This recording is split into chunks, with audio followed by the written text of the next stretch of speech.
What if the biggest limitation in your life is not your current resources, it's not your age, it's not your circumstances? What if it's a belief that you have repeated to yourself for so long that your belief has become your reality? You might be asking God to open doors for you, to expand your life, but you're still moving in a belief system that says, I can't do it. This kind of stuff doesn't happen to people like me. I'm too old. My background, nobody in my family has ever achieved something like this. And you have this tape that continually plays in your mind that is blocking you from achieving everything that you are meant to achieve in your lifetime. Listen, we only have one life to live.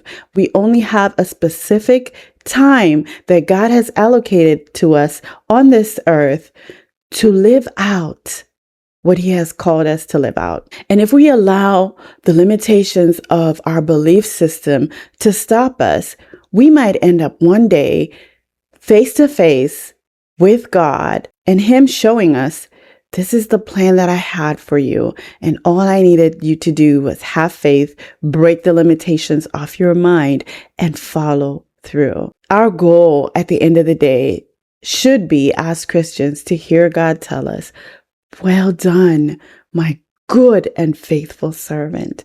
And so I want to encourage you today to be faithful in everything that God is calling you to do. For me, it's been YouTube.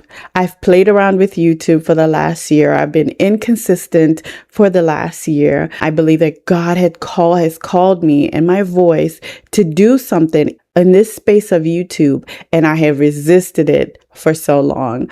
But I make a commitment now to be more consistent on YouTube and to really follow through with what God is calling me to do in this space. And for you, it might be something different. It might be social media in the way of Instagram. It might be Facebook posts. It might be opening up a restaurant, a bakery. It might be opening up a women's shelter. Whatever God is calling you to do, I want to encourage you to step forth and do that. Start that today. Like I said, your life may be obeying a limitation, a mental limitation, a belief that God never placed on you. Your question should be, have I allowed any temporary circumstances, any old wounds, another's opinion of me define what is possible for me to do for the rest of my life? God can open up a door for you. He can bring a new opportunity your way or place an assignment right in front of you. But if your mind is committed to the old version of you, you might never walk through that door. You might never take on that assignment. The world is filled with possibilities beyond even our wildest imagination. I have a mentor that shares that she, at one time in her business, had been praying for, I believe it was $100,000 a month in her business. And she had been praying for $100,000 a month for a long time. And she attended, I believe it was a workshop, but she was surrounded by people that were multimillionaires. And so as she was praying to God for this $100,000 a month in her business to make $100,000 a month, right? She entered a room where people were talking about $1 million months. And that blew the cap off of her thinking. For so long, her goal had been $100,000 a year. And when she got to that, she went up to $100,000 a month. But when she entered a room where they were talking about $1 million months, she said her mindset shifted right away. It now became in the realm of her possibility that she could make $1 million a month. Right?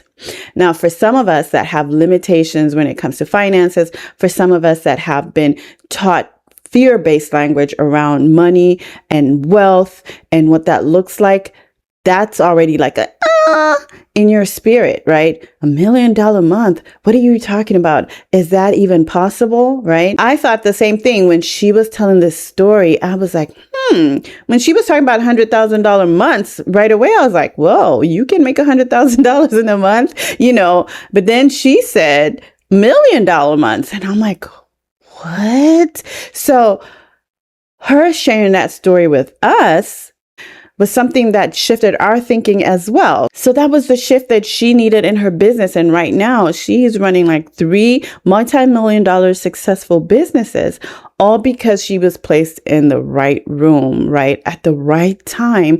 And she had a mindset shift, right? For you, it might be different. Maybe your family line you do not come from 2-parent household family, right? And so your goal is to have a 2-parent household and to raise your kids in a 2-parent household. That's something different. That's something that's going to cause you to shift how you behave. That's going to cause you to shift how you see your future. That's going to cause you to break some generational things that maybe your family has been facing, right? And how do you break that, right? How do you do that? For one, like my mentor, you want to be in rooms where people are talking about the thing that you are praying for, right? That have already achieved that level and are even moving to a higher level, right? So if you're a young wife and you're saying, I want my kids to live in a 2-parent household and I need the tools, right? Maybe you should listen to podcasts where there are wives that have been married for a long time and sharing their challenges and how they overcame them, right? Maybe you want to join groups, maybe with your church for moms and married women, whatever it is that you need to do. If God is calling you to open up a bakery, a physical bakery, and you're like, I've never seen this done, right? Maybe you can start following people on social media that have multiple bakeries, right? Same thing, reading books, listening to podcasts, right? Start baking out of your home and start advertising what you're baking and then move to the next step progressively, right?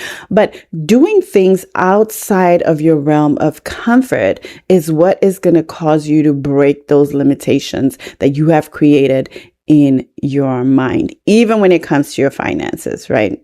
In the Bible, in the book of Numbers, Moses sent 12 spies to the promised land, and 10 of them came back with a negative report. They described themselves as being grasshoppers in the land, being grasshoppers in the sight of giants in this promised land. It was only 2 people in that group of spies that came back with a positive report. Now, they were not delusional. They didn't deny that the giants existed, right? But they simply chose to change their perspective, right? And take on God's perspective when it came to defeating the giants. Faith ultimately is remembering that God is greater than every obstacle that comes your way that is limiting you from what God is calling you to do, right? For some of you, you might be a single mother and you have always equated, from what you've seen, single motherhood to struggle, to poverty, to undisciplined children, or whatever it is that the narrative that you've been around has shown you, right?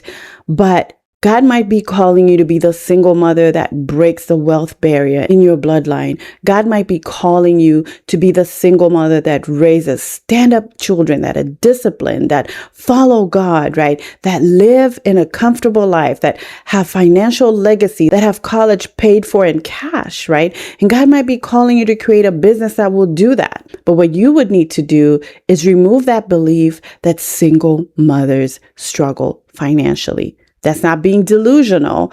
That's just saying, yes, it's harder for a single mom to raise her kids alone, right? But I have a God that will help me overcome the limitations that typically come against single mothers. And I will do it with ease, and God will give me the wisdom, and God will open up doors for me, and God will help me reach the clientele that I need to reach with my business so that I can get to a comfortable income and provide a comfortable lifestyle for these children and even leave them a legacy of wealth or a legacy of a successful business. It's all up to you. So again, it's not about being delusional.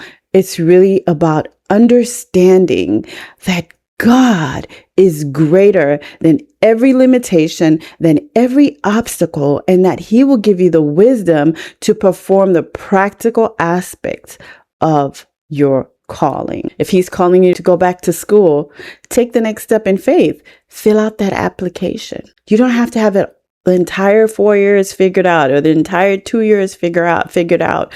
Just fill out the application. That could be the one step that you could do today. If God is calling you to start a business, figure out what you need to do to set up an LLC, right?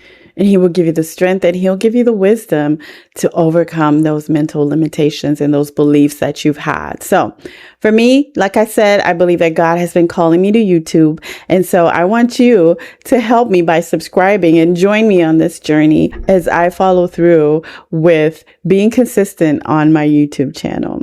All right. I will see you tomorrow.